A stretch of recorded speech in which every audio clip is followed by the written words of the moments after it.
Soldados.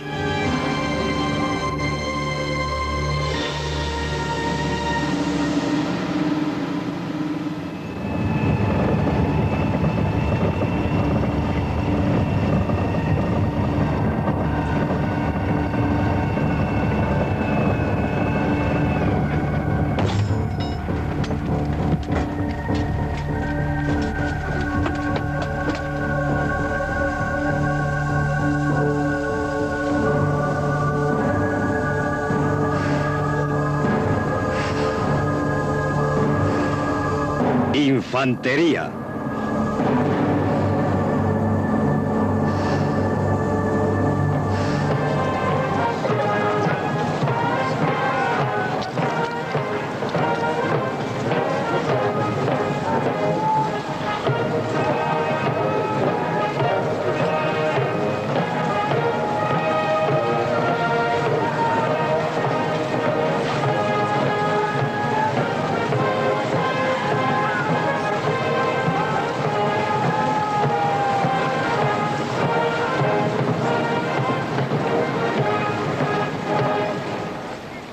Esta pompa y circunstancia es la faz más espléndida de la vida del infante. La instrucción, los vistosos uniformes, las disciplinadas formaciones, ahora solo son parte de una brillante ceremonia. Pero esto no fue siempre así. En el pasado fue esencial para la victoria. Las líneas rojas que desfilan aquí son un recuerdo de la dura realidad del trabajo del infante. Él debe ir por delante para rodear y matar al enemigo. Debe ocupar el terreno y mantenerlo. Y debe hacer esto a pie, armado con lo que pueda llevar, a merced de los elementos y sobre toda clase de terrenos. No hay nada remoto en la guerra para el infante. Para él la guerra tiene, y siempre la ha tenido, una dimensión muy personal.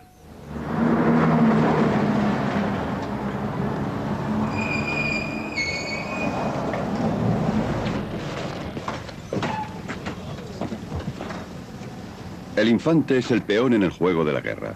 Su trabajo no es romántico y sí incansable. Vive sobre sus pies y por su ingenio, cargado de equipo, llevando su arma personal y tratando de permanecer vigilante a pesar de la monotonía.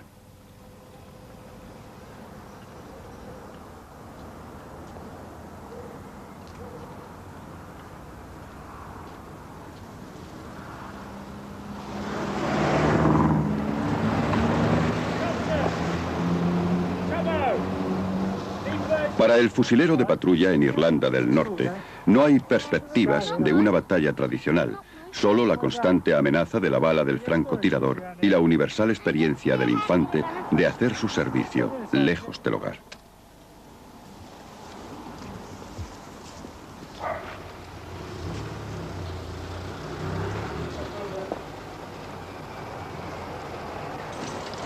También el legionario romano supo todo sobre horas de guardia en distantes puestos de avanzada.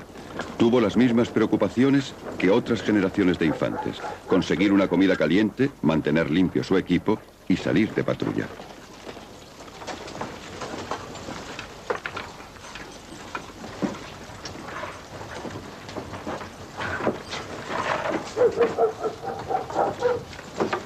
Cuando el legionario salía del campamento, llevaba su mundo con él.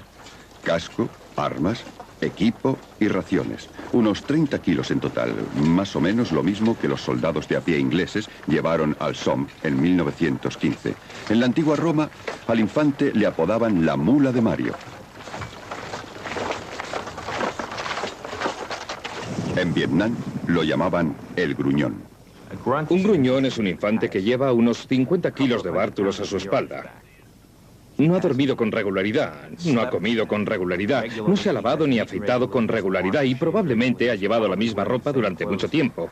Y creo que la palabra gruñón viene de los ruidos que haces. Una vez que te sientas y llevas a la espalda un macuto que pesa unos 30 o 40 kilos, como bandoleras de munición y un cinturón de cartuchos, esos suelen ser otros 40 kilos. Cuando te levantas, gruñes. Cuando andas, gruñes. Todo se hace con desgana y esfuerzo.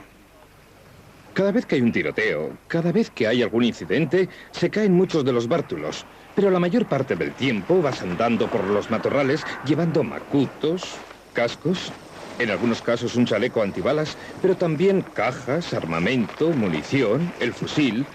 Eres un porteador. No tenemos bestias de carga. Eres tu propia bestia de carga. El infante napoleónico llevaba al hombro una carga aplastante. Mosquete, pólvora, balas, bayoneta, espada corta, cantimplora y mochila. En esta iban camisas, calcetines, equipo de limpieza y capote. Un soldado escribió: buena parte de nuestra infantería se hundió y murió bajo el peso de sus mochilas. Es una carga que no ha cambiado mucho a lo largo de los años. El peso de las armas y el equipo sigue haciendo dura la vida de un infante. Te estás parando y vas a hacer que me enfade y estarás subiendo y bajando la colina el resto del día. ¡Ahora muévete! ¡Muévete! No lo estás intentando, ni siquiera sudas. Estás descansando cada 5 minutos. ¡Muévete! ¡Déjale a él que lo haga! Sigue tú mismo. ¡Sujeta tu fusil! ¡Sujeta tu fusil! ¡No es un bastón! ¡Y sigue moviéndote! ¡Eres un maldito desastre! ¡Vamos, muévete! Esto parece la anticuada instrucción, pero es la guerra moderna, como en las Malvinas. Si Waterloo se ganó en los campos de juego de Eton, entonces Busgreen fue ganada en Brecon Beacons. El propio terreno es la mayor parte del trabajo de la infantería, porque el 99% del trabajo es cubrir el terreno. No importa si son las nieves de Noruega o las Malvinas o el desierto, es salvar tu camino a través de esos obstáculos, vadear ese río, subir hasta la próxima colina y a la siguiente y bajar al otro lado, fijar las cuerdas para poder trepar por el acantilado y bajar al otro lado y luchar tu camino a través de los elementos. Entonces, y solo entonces, es cuando realmente te ves con el enemigo. Antes de llegar a vérselas con el enemigo, el infante tiene primero que cruzar ese peligroso espacio intermedio. Puede ser una tierra de nadie llena de cráteres de bombas o el Canal de la Mancha en el camino a las playas de Normandía. No sé cuánto tiempo estuvimos realmente dentro en el canal. Creo que mucho. Todos íbamos provistos de bolsas de papel de estraza para el mareo. Y la sensación, me parece que era curiosamente resignada. No puedo recordar que sintiera mucho recelo. Sé que en mi caso estuve preguntándome qué me iba a pasar y si volvería a casa.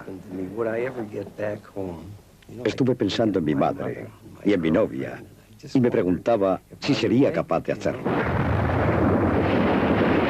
Creo que la primera vez se siente uno tan nervioso que es algo así como un boxeador justo antes de salir al ring.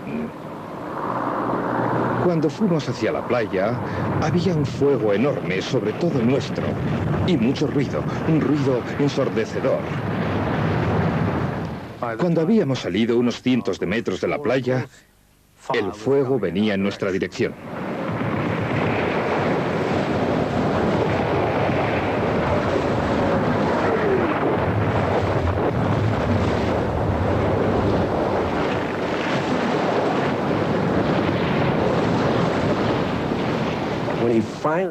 Por fin bajaron la rampa. Yo me pregunté por qué la estaban poniendo ahí, por qué no la habían puesto más lejos, porque cuando la dejaron caer estábamos con el agua hasta la rodilla, pero en algunas zonas más arriba del cuello. Y yo había llegado a amar la seguridad de estar en el barco. Estos sentimientos son tan viejos como el hombre. En el año 53 a.C., los romanos también se resistían a desembarcar y enfrentarse con las tribus que habitaban las playas de Kent. Julio César cuenta cómo un portaestandarte dio el ejemplo. Gritó: «Saltad, soldados, a menos que queráis abandonar vuestra águila al enemigo. De mí se dirá que cumplí con mi deber por mi patria y mi general». Saltó por la borda y se fue hacia la orilla.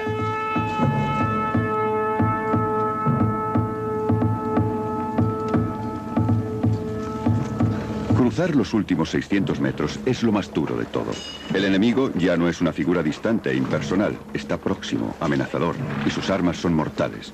El griego Jenofonte vio a los persas desplegarse para la batalla en Cunaxa, en el año 401 a.C. Escribió: «Cuando estuvieron más cerca, entonces de súbito hubo destellos de bronce, y las puntas de lanzas y las formaciones enemigas se hicieron visibles».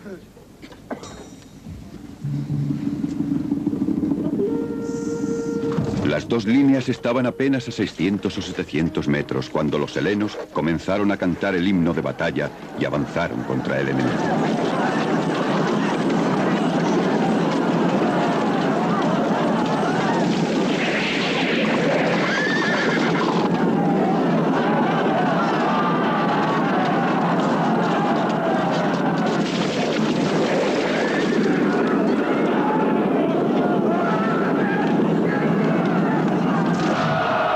Cuando las armas de fuego llegaron a dominar el campo de batalla, la infantería al avanzar tenía que correr los peligros del fuego de la artillería y de los mosquetes. El capitán Charles François estuvo en Borodino en 1812. Escribió: a nuestro regimiento se le ordenó avanzar. Cuando alcanzamos la cresta del barranco, fuimos acribillados con metralla. Después llegaron las abrasadoras descargas de los mosquetes a corta distancia. Con el paso de los años, la potencia de fuego creció en alcance y precisión. En la Guerra Civil Americana, la experiencia a que se enfrentaron los soldados de a pie fue horrible. El 3 de junio de 1863, en plena batalla de Gettysburg, 15.000 infantes confederados marchaban por esta suave ladera hacia las líneas de la Unión en lo alto. Algunas bombas estallaron entre ellos mucho antes de que se acercaran a la cima. Pero cuando estaban a unos 200 metros, la infantería y la artillería abrieron fuego simultáneamente. La metralla de los cañones destrozó a los confederados y sus filas barridas con fuego de fusil graneado. Los que avanzaban estaban ocultos bajo una nube de polvo y a su alrededor toda clase de despojos, mosquetes, mochilas y trozos de cuerpos. Un oficial de la Unión recordaba que cuando las descargas alcanzaron a la artillería que avanzaba, un alarido salió del campo que se pudo oír claramente entre el fragor de la batalla. Casi la mitad de las tropas atacantes fue alcanzada. Un oficial confederado se lamentaba después: solo ganamos gloria y perdimos a nuestros hombres más valientes. 60 años más tarde, la infantería tuvo un problema similar en el frente occidental, cuando atravesaban la tierra de nadie para atacar las trincheras opuestas. Esto era a menudo un asunto costoso, como aprendió Charles Carrington. Yo sabía de antemano que sería una batalla muy costosa. Entré en acción con 3 oficiales a mi mando y también 13 cabos y 109 hombres. Volví con un oficial, 2 cabos y 44 hombres.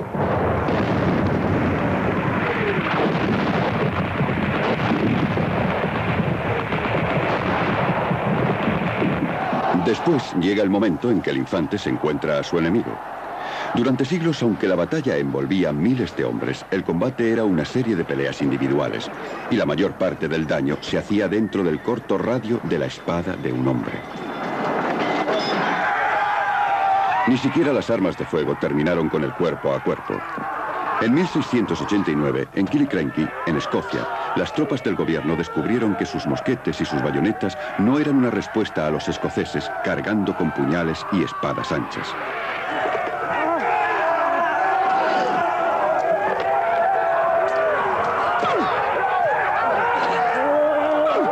Incluso en el siglo XX hubo ocasiones en que los infantes se encontraron luchando cuerpo a cuerpo, hombre contra hombre. Cuando llegué al combate cuerpo a cuerpo con el enemigo, realmente no me gustaba aquella persona, quien quiera que fuese. Por lo tanto, no pensaba en él como en otro ser humano, solo le vi como un enemigo al que hay que derrotar. Cuando yo le hundí mi bayoneta en su cuerpo, no pensé mucho en él entonces, sino en que tenía que sacar mi bayoneta, y lo encontré muy difícil. Así, no podía hacerlo solo tirando hacia atrás de mi rifle. Le disparé en el pecho, y entonces ya pude sacarla. Resultó muy duro. Yo no estaba satisfecho. Usé la culata de mi rifle y le golpeé en alguna parte de la cabeza. No estoy seguro de dónde exactamente. ¡Atención! ¡Ocupad vuestras posiciones! ¡Vamos, deprisa, por aquel lado! El infante ha conseguido una capacidad peculiar que realmente no se le ha conferido a nadie más. En medio de una batalla puede tomar la decisión de ponerse a cubierto con un pliegue adecuado al terreno y a no seguir tomando parte en la batalla o tumbarse en el fondo de su trinchera cuando la artillería enemiga está atronando. Alternativamente, puede tomar la decisión opuesta, que es la de arrojarse a un acto individual, de gran coraje y valentía. Eso no se les confiere a otros. Si estás en un tanque, tienes que ir con el tanque. Si estás con una pieza de artillería, vas donde ella va. Pero esta capacidad del infante para tomar sus propias decisiones es algo que le es peculiar.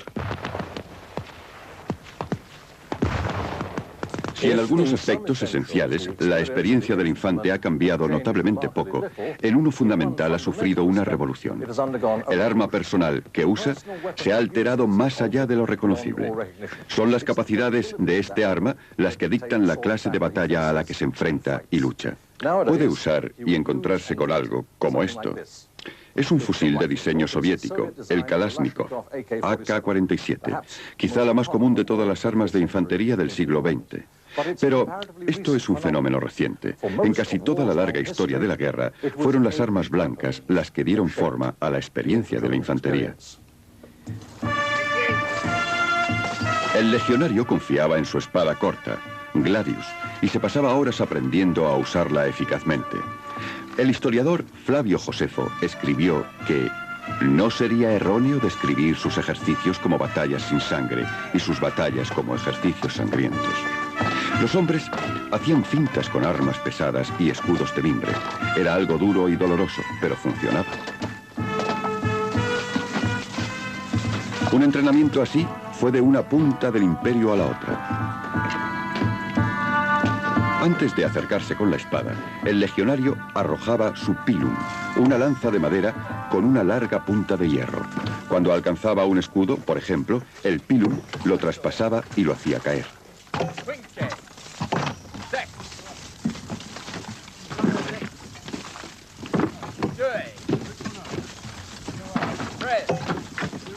Entonces era imposible para el enemigo sacar la lanza. A menudo lo derribaba y no podía levantarse.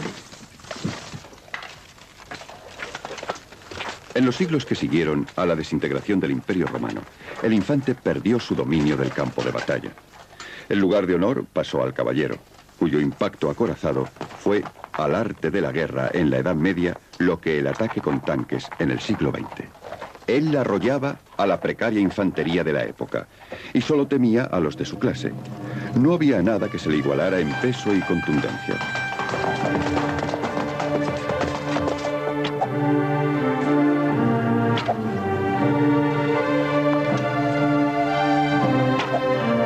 El arquero inglés cambió todo eso. Su arma era el arco largo, hecho de madera de tejo, a menudo con un peso de tiro de más de 50 kilos. Se necesitaba un hombre fuerte para usarlo.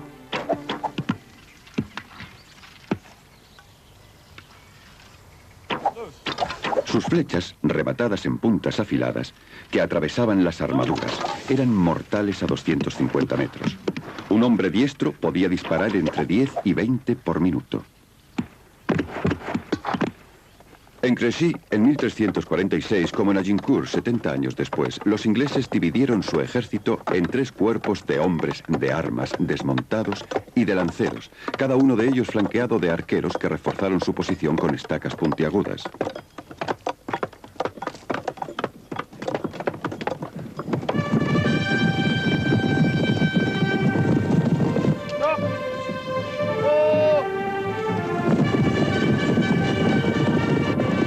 Los caballeros franceses, ávidos de cabalgar sobre los ingleses, a los que superaban en número, se lanzaron a una carga que parecía irresistible. Pero encontraron un muro inaccesible en los arqueros ingleses.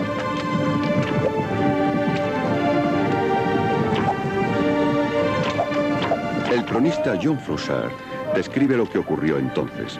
Los arqueros ingleses avanzaron un paso adelante y dispararon sus flechas con tal fuerza y rapidez que pareció que nevaban.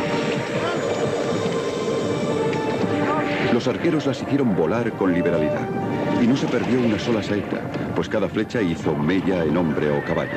Así que los caballeros en la primera batalla francesa cayeron muertos o malheridos, casi sin ver a los hombres que los mataban.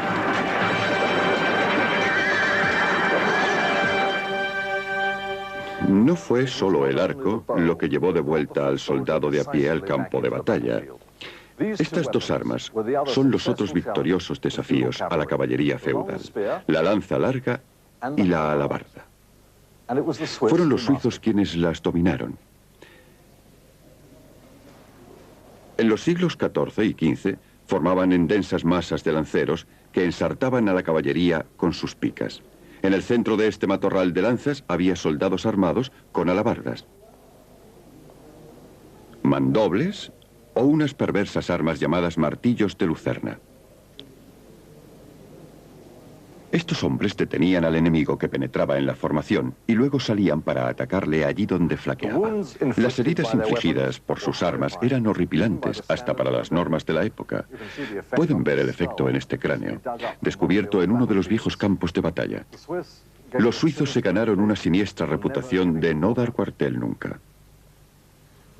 Con la lanza larga y el arco, la infantería pudo recuperar su papel vital en el arte de la guerra durante esos siglos. En muchos aspectos, este era ahora poco diferente del de los tiempos de Grecia y Roma, pero se estaba introduciendo un nuevo elemento que cambiaría fundamentalmente su naturaleza.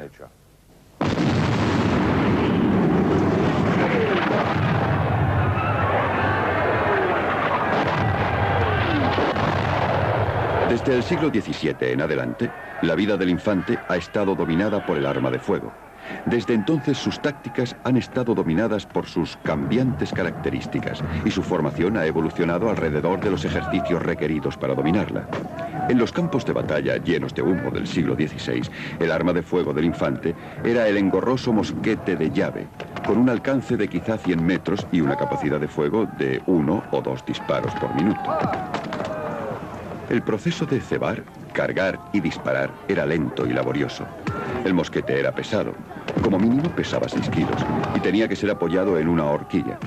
El mosquetero debía mantener su mecha, un trozo de cuerda empapada en salitre, encendida y lista. Tarea nada fácil en tiempo húmedo o ventoso.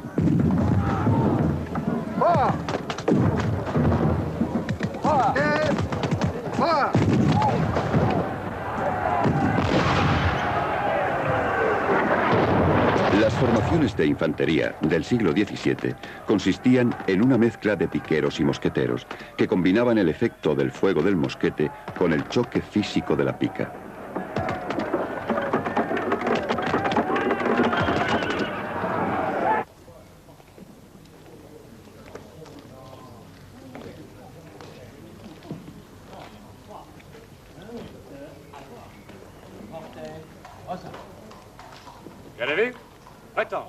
La invención de la bayoneta adaptable hizo que la pica cayera en desuso.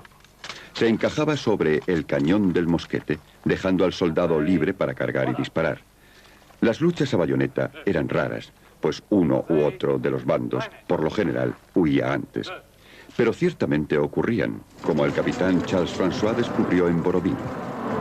Nos precipitamos hacia el reducto y trepamos dentro de él por las troneras. Yo entré justo después de que descargaran una pieza.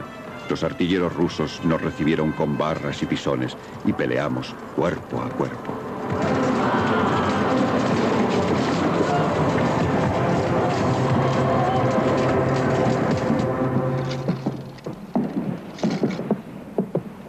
Durante la Primera Guerra Mundial, pocos soldados fueron muertos o heridos por bayonetas, pero para los australianos, con su formidable reputación de dureza, era un arma favorita para el combate de cerca.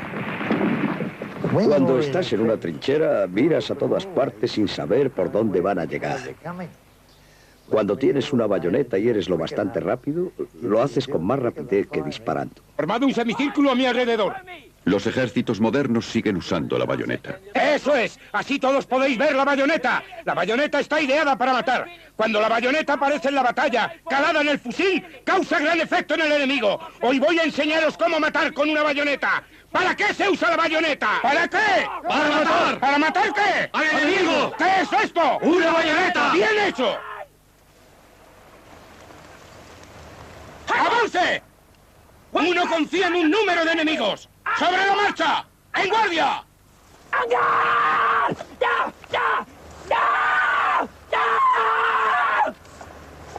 ¿Alguna pregunta? ¿Qué es esto?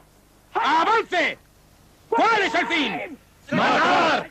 ¡Primera fila! ¡Sí! ¡En guardia! ¡En guardia! Uno confía en un número de enemigos. ¡Al doble esta vez! ¡Avance! ¡Avance! Todavía hoy hay momentos en que los soldados se encuentran cuerpo a cuerpo. Unos cuantos argentinos murieron a bayonetazos en las Malvinas. Por muy útil que pueda haber sido la bayoneta, fueron las armas de fuego las que realmente importaron, y la tecnología las transformó.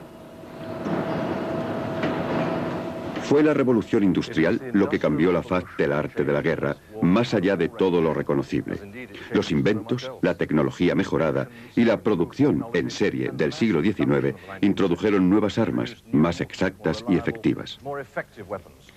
Podemos hacernos una idea del alcance y la variedad del desarrollo de las armas de fuego en esta sala de modelos. Esta es la Real Fábrica de Armas Ligeras de Enfield, en Inglaterra, y existen establecimientos similares en muchos otros países.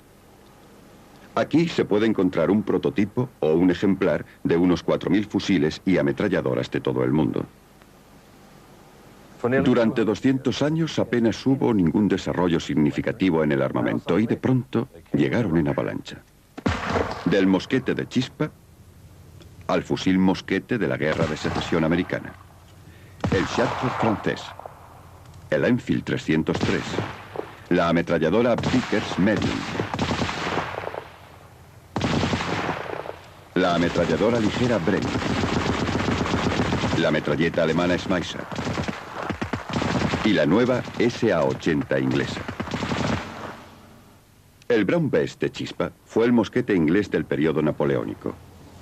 El complicado proceso de carga y disparo significó que el infante lucharía en línea para entregar la máxima potencia de fuego.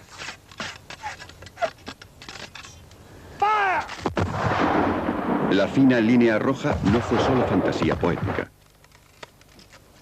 El mosquete rayado de la Guerra de Secesión Americana tenía la llave de percusión más fiable y disparaba una bala cónica por un cañón rayado. Pero el proceso de carga y disparo había cambiado relativamente poco. El infante aún luchaba de pie y en línea, sin tener que detenerse o ponerse en pie y perder su cobertura, como solía hacer con su vieja arma de carga por la boca.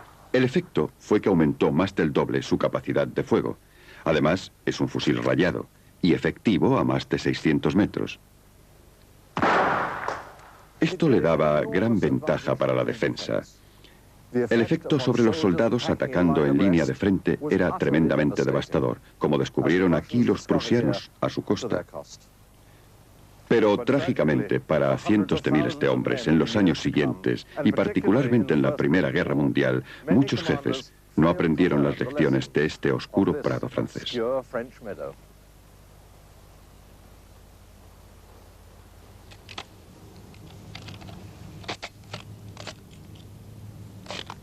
Fue con fusiles como este Lee Enfield con lo que los ejércitos de 1914 marcharon a la guerra.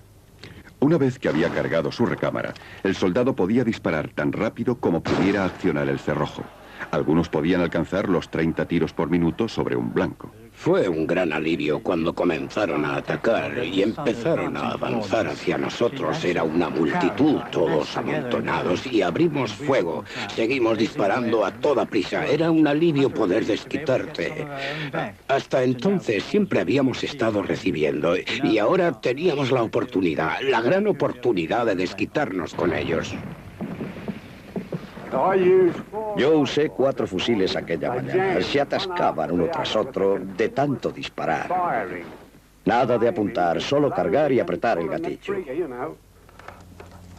La Vickers, una ametralladora medium, sólidamente montada en un trípode y alimentada por una cinta de munición, ha sido llamada una esencia concentrada de la infantería.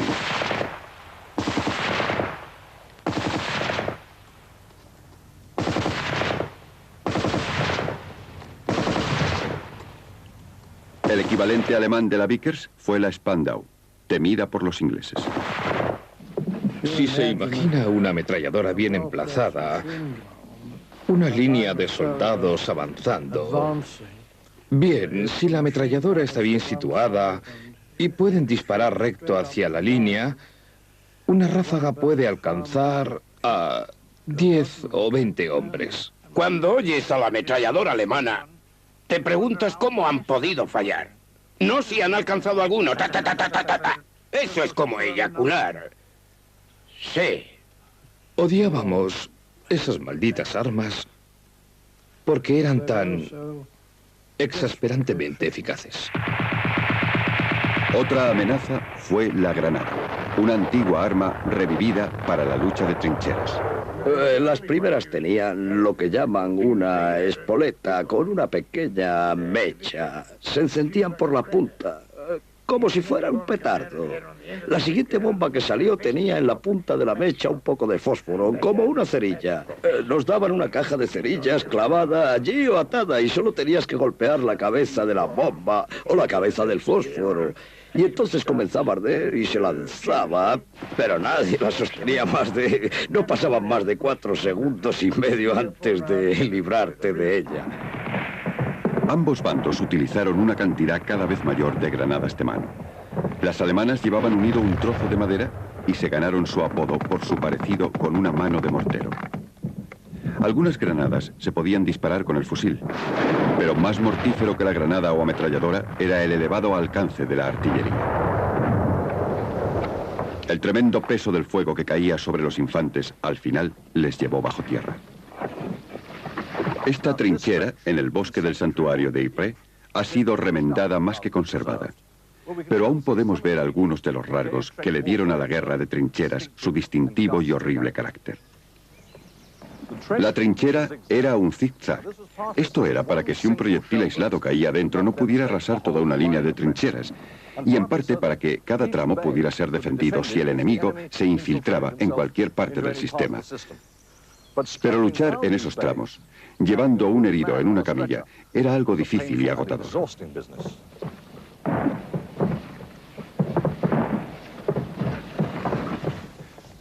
Los hombres vivían en refugios a los que se entraba por unos peldaños. A veces eran relativamente confortables, pero sus ocupantes tenían que vivir con el riesgo de quedar enterrados vivos, bien si volaban la entrada o bien si toda la estructura se hundía bajo un proyectil pesado. Pasarelas de tablas cubrían el suelo de las trincheras y las bombas de drenaje trataban de impedir que se inundaran. Pero con frecuencia, creo, las trincheras se veían anegadas en barro, agua y basura y plagadas de ratas hambrientas. Todos estábamos hechos un asco. Y cuando ibas a la letrina, bajabas los pantalones y aquello se rompía. Se iban como una ráfaga de ametralladora. Todos íbamos igual. Llevábamos encima la misma ropa durante 12 meses antes de mudarnos. Nos dieron una muda en Poperinghe 12 meses después de dejar Inglaterra. Esta trinchera debió ser lo bastante profunda como para que los hombres andaran por ella sin ser vistos. Y en el lado enemigo estaba el pasillo de fuego, desde el cual los hombres podían apostarse y disparar desde el parapeto. Hay un reborde a tu espalda. Es para protegerte en caso de que te caiga un proyectil por detrás. Pero en realidad era tu mesa para comer. Y una pequeña cavidad donde solías hacer un fuego, poner una pequeña parrilla arriba y cocinar encima. Te suministraban carbón y leña para hacer la comida. Estos fragmentos oxidados son los restos de los almacenes de las trincheras. Rollos de alambre de púas, estacas de alambrada, chapas de hierro, sacos de tierra y cosas así, que eran una parte esencial de la guerra de trincheras. Ayudaban a hacer la vida soportable, pero tenían que ser llevadas desde lejos en la retaguardia por los infantes, a menudo agotados, a través de cientos de metros de trincheras de comunicación. Aparte de las grandes batallas, el infante vivía en este mundo troglodítico extrañamente anticuado. Tenía mucho en común con las operaciones de asedio de guerras anteriores. Aquella resistente reliquia, la armadura corporal, reapareció y los cascos de acero, algunos de ellos con una curiosa apariencia medieval, permanecieron aquí. Los buenos momentos en las trincheras solían ser cuando hacía un día de buen tiempo y de pronto veías a una alondra dar vueltas por el cielo cantando a pleno pulmón y pensabas, desearía ser como tú. Y luego, claro está, también había largos periodos de aburrimiento. La Primera Guerra Mundial fue el compendio de la guerra de infantería, obligando a esta a buscar refugio en las trincheras. Desde entonces, el soldado de a pie ha adquirido una clase distinta de protección en el transporte armado personal, desarrollado durante la Segunda Guerra Mundial. Esto le permite ir a la par con la armadura y le protege contra balas y las esquirlas de las bombas. También le ayuda a evitar el gas e incluso la explosión nuclear.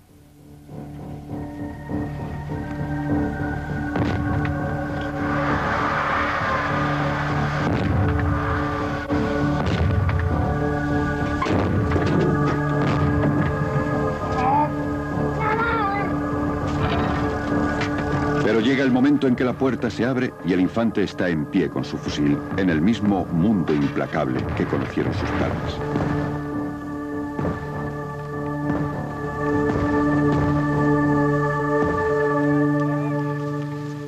Tiene nuevas armas para ayudarle a enfrentarse con las nuevas amenazas. Lo mismo que el arco hostigó al caballero medieval, así el armamento antitanques de la infantería amenaza a los vehículos blindados enemigos en el campo de batalla de los años 80. Los tanques son un enemigo formidable del soldado de a pie, pero la infantería también es algo peligroso, difícil de barrer de los pliegues del suelo.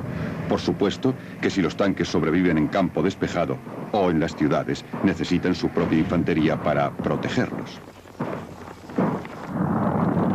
Los lanzallamas aparecieron por primera vez en la Primera Guerra Mundial, pero han sido una característica destacada en todas las guerras sucesivas. Los americanos en particular usaron el fuego para abrasar a los tenaces defensores japoneses en las islas del Pacífico. El infante tiene su propia artillería, el mortero. Es lo bastante ligero como para ser desmontado y llevado por su dotación y dispara en vertical sobre los obstáculos y desde cubierto. Sus proyectiles, que llegan con un siniestro soplo ligero como una pluma, son odiados por los soldados de todos los ejércitos. El fusil de la infantería puede lograr una potencia de fuego que jamás soñara el mosquetero. Sea cual sea el arma de la infantería, su guerra sigue teniendo una vertiente difícil. Nada puede librarle de su obligación de aproximarse y matar. En la guerra, la posesión supone 9 puntos de la ley y la infantería es como los alguaciles.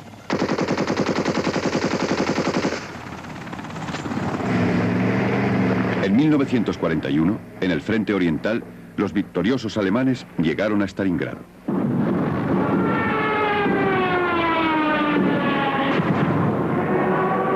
Tras un devastador bombardeo aéreo, la tarea de la infantería fue tomar la ciudad. Pero los alemanes habían subestimado la resistencia del soldado ruso, que defendía su ciudad manzana por manzana, calle por calle y casa por casa. Miles de veces nuestros aparatos, los Stukas, bombardearon la ciudad. Así que había tantos escombros que no podías apenas moverte, ni siquiera con un tanque. Formamos pequeñas secciones especialmente provistos de ametralladoras. Combatir en una calle era muy peligroso, porque detrás de cada puerta, detrás de cada ventana, desde los tejados, te disparaban los francotiradores. Y el enemigo estaba en su refugio arrojando granadas de mano. Tenías que correr muy deprisa o arrastrarte. Dependías de tu vecino. Nos arrastrábamos, corríamos y nos apoyábamos unos a otros y lanzábamos granadas de mano. Disparábamos nuestras metralletas.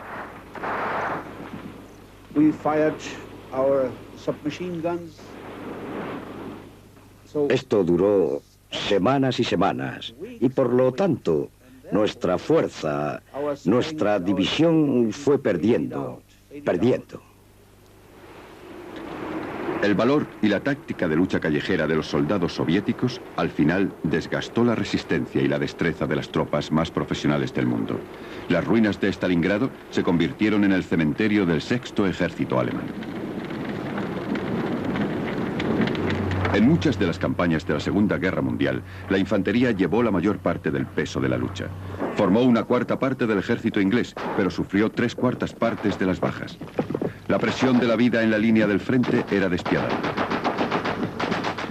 Según la famosa frase de Omar Bradley, detrás de cada río había otra colina, y detrás de esa colina, otro río. Cada encuentro reducía las posibilidades de supervivencia del fusilero. Antes o después terminaba en una camilla o en la tumba.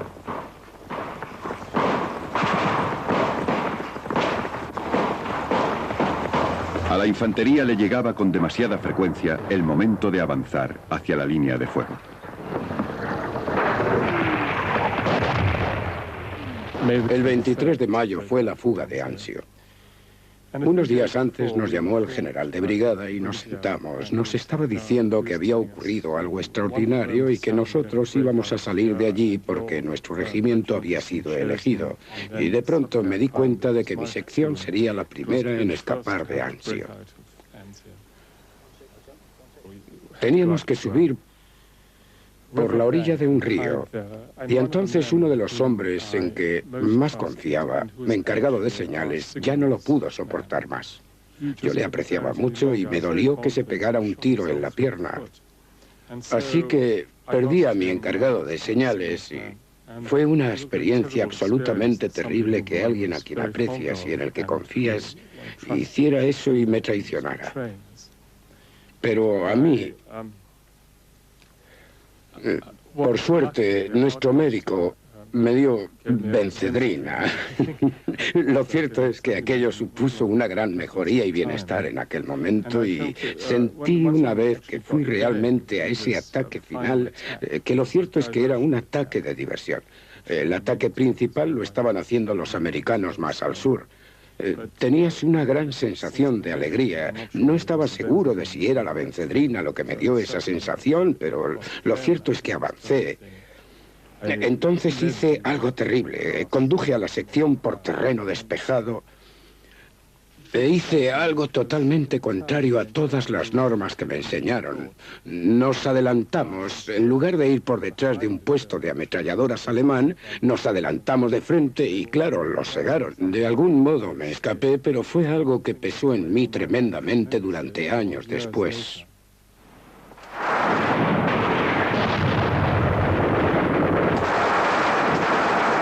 Para la infantería siempre fue peligroso y confuso. La colina de la munición está en las afueras de Jerusalén. En 1967, durante la Guerra de los 6 Días, fue agujereada con una enorme cantidad de trincheras y búnkers y resueltamente defendida por los jordanos. La batalla cuerpo a cuerpo para tomar la colina fue como un microcosmos del combate de infantería. El problema realmente es identificar dónde. ¿Dónde? ¿Quién te está disparando y desde dónde? En el momento en que empiezas a moverte, te llegan las balas o las bombas de mano. Es un trabajo bastante difícil.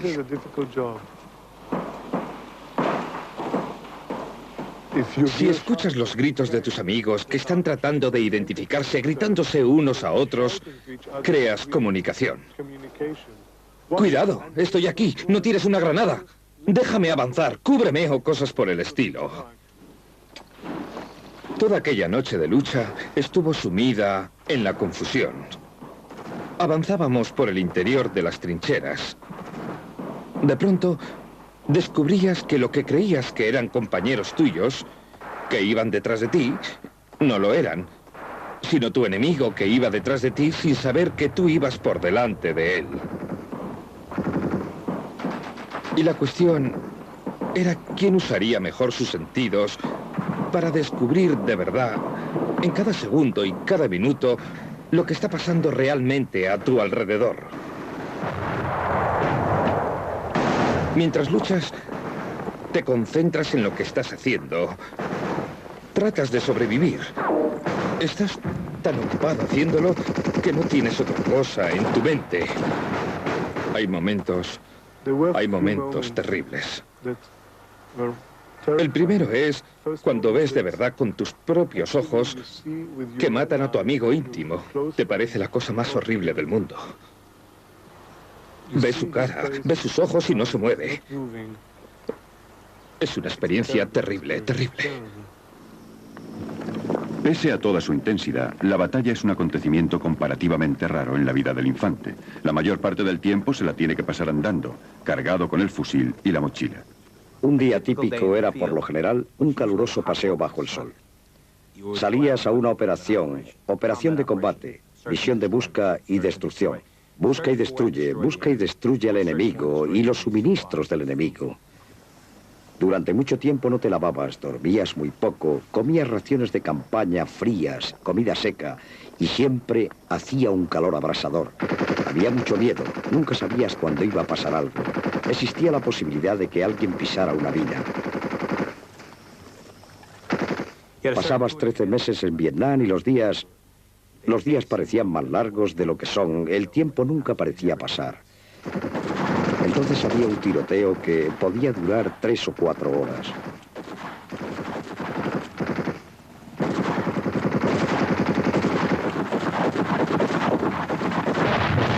Servir en Vietnam eran muchas horas y horas de aburrimiento, seguidas de segundos de terror. Es la eterna descripción de la experiencia del infante. En sus líneas esenciales permanece inmutable. El arma, la mochila, el casco y los ojos que han visto demasiado de este duro y viejo mundo que él conoce también.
Y debe hacer esto a pie, armado con lo que pueda llevar, a merced de los elementos y sobre toda clase de terrenos.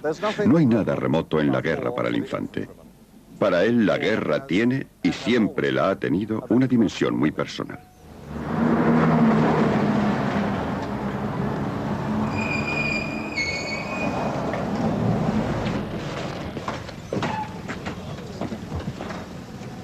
El infante es el peón en el juego de la guerra.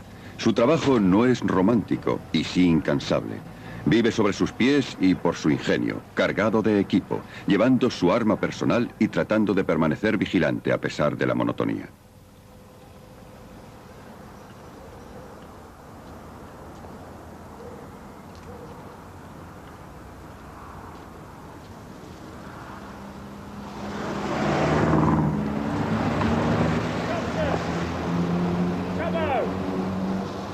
Para el fusilero de patrulla en Irlanda del Norte, no hay perspectivas de una batalla tradicional, solo la constante amenaza de la bala del francotirador y la universal experiencia del infante de hacer su servicio lejos del hogar.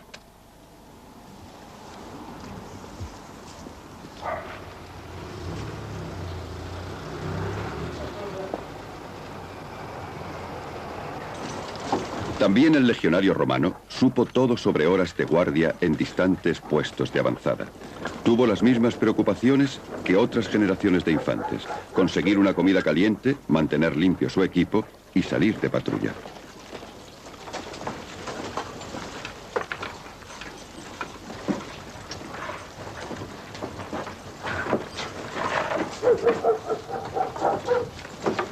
Cuando el legionario salía del campamento, llevaba su mundo con él: casco, armas, equipo y raciones. Unos 30 kilos en total, más o menos lo mismo que los soldados de a pie ingleses llevaron al Somme en 1915. En la antigua Roma, al infante le apodaban la mula de Mario. En Vietnam lo llamaban el gruñón. Un gruñón es un infante que lleva unos 50 kilos de bártulos a su espalda.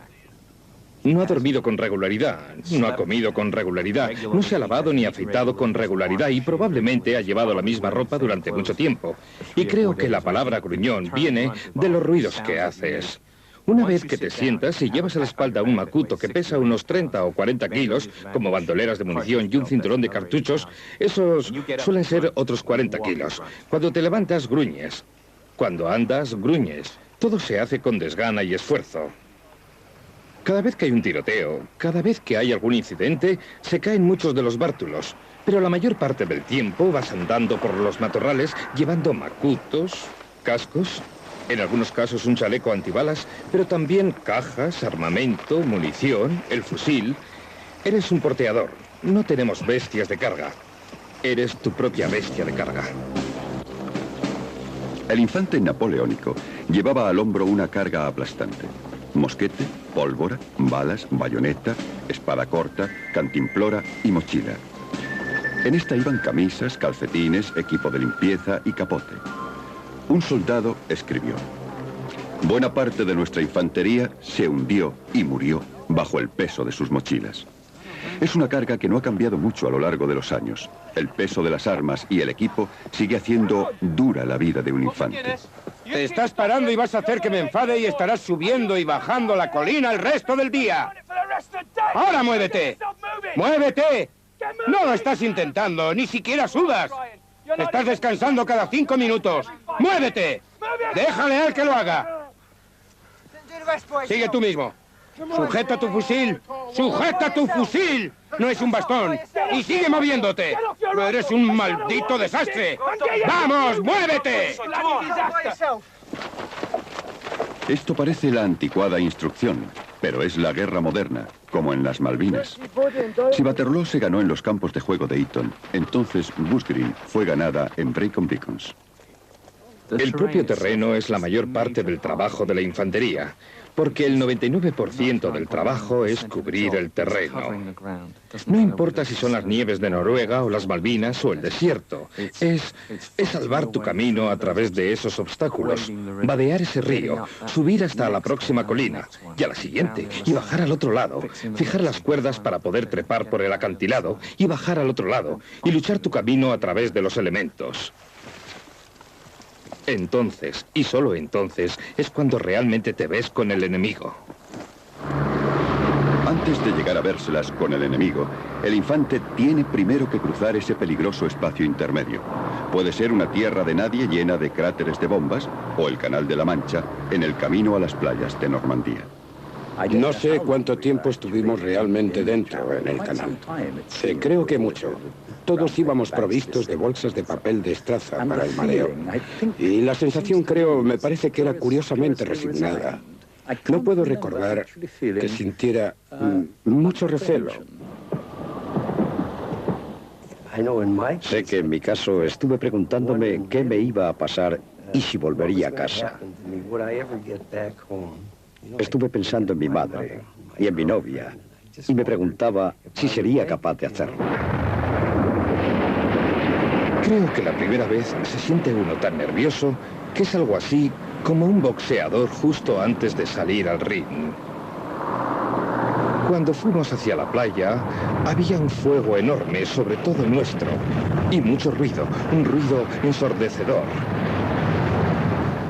Cuando habíamos salido unos cientos de metros de la playa, el fuego venía en nuestra dirección.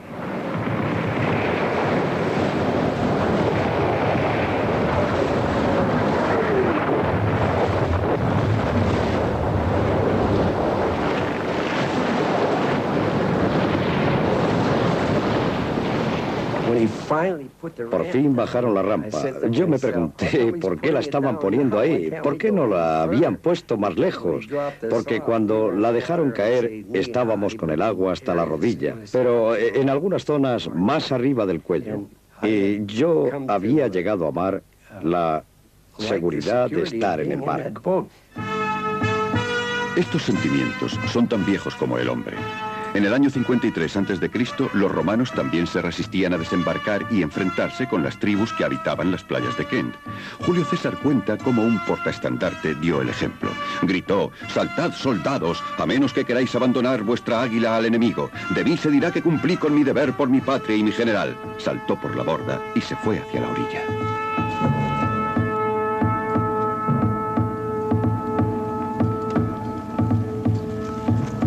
Cruzar los últimos 600 metros es lo más duro de todo.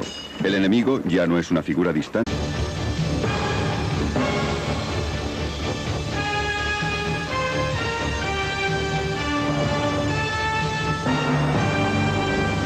Soldados.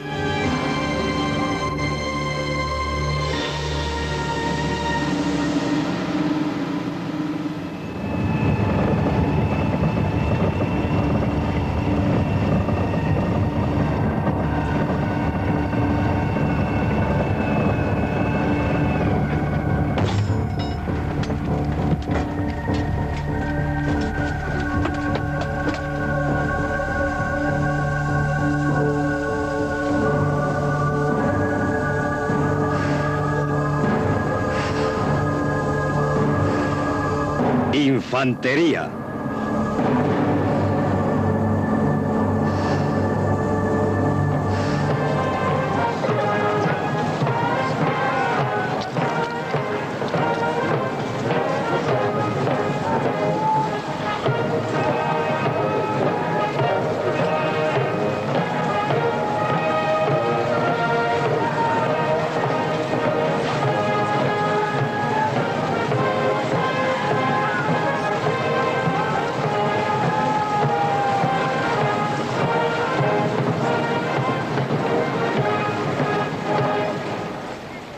Esta pompa y circunstancia es la faz más espléndida de la vida del infante. La instrucción, los vistosos uniformes, las disciplinadas formaciones, ahora solo son parte de una brillante ceremonia. Pero esto no fue siempre así. En el pasado fue esencial para la victoria. Las líneas rojas que desfilan aquí son un recuerdo de la dura realidad del trabajo del infante. Él debe ir por delante para rodear y matar al enemigo. Debe ocupar el terreno y mantener